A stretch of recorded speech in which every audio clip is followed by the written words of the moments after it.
auto industry, it's made that section a little larger than other cities. But the city is absolutely extraordinary.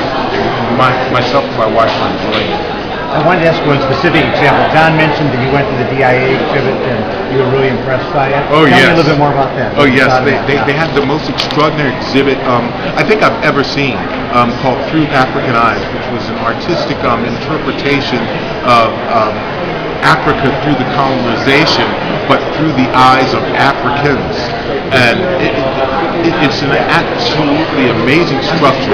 It's covered by Carrara marble on the outside with matching grain, and on the inside it's the same thing with matching grain.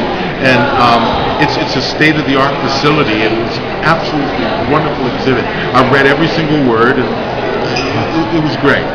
And that whole DIA is impressive, right? I mean, it goes on and on. It's got everything. Oh, yes. It's an extraordinary thing, but there's so much like that in Detroit.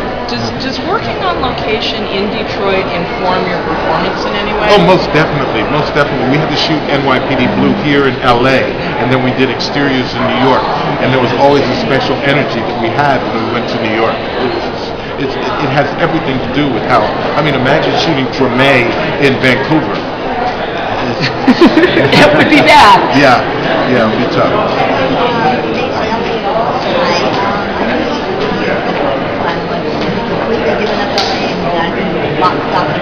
I lived in Harlem for 13 years before I moved out here to do the show.